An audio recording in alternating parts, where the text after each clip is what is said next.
Welcome to the Diadem. We are a small group, and I've written a book. This book was written to capture my journey from a lifetime of forced astral attack to poltergeist activity, navigating through the wolves of the corrupt and sold-out church and the BS New Age, and finally, through a very small Bible study group and what we've learned. Believe me, I'm pissed right off. In the future, we're going to add controversial and truth-seeking Bible study series based on the lessons learned in this book. We may not have all the answers, but we've got a lot of them. And we hope you join us with an open mind. It's probably not what you think. Truth is not just a matter of personal perspective. It's an absolute. In our journey, we will challenge the pervasive belief in your truth versus my truth, asserting instead that the truth exists independently of our perceptions, beliefs, and awareness. Whether or not we acknowledge it, truth remains consistent and unchanging. Our human perception is inherently limited and distorted, and often nefariously manipulated, much like looking through a fogged lens.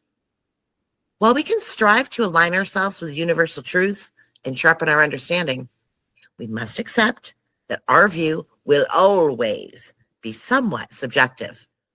Consider a person dating someone who claims to be single. In her reality, she believes that he's available, ignoring all signs to the contrary. But truth isn't swayed by belief or ignorance.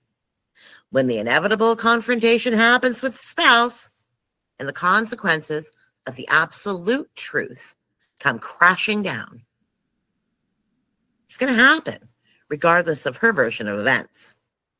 So in this book, we'll explore how to navigate the murky waters of very uncomfortable biblical truths, personal perception, dark influences, supernatural, and how to continuously realign our understanding with the unyielding nature of absolute truth.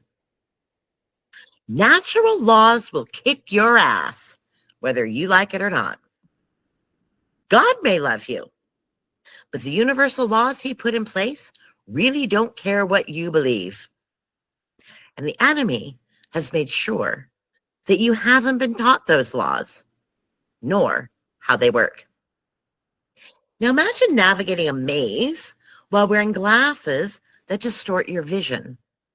No matter how confident you are in the path you've chosen, you're bound to hit walls until you take off those glasses and see the maze for what it truly is. So I encourage you to keep a journal and begin an activity for yourself called Finding the Gap. We're not going to hold you accountable around here.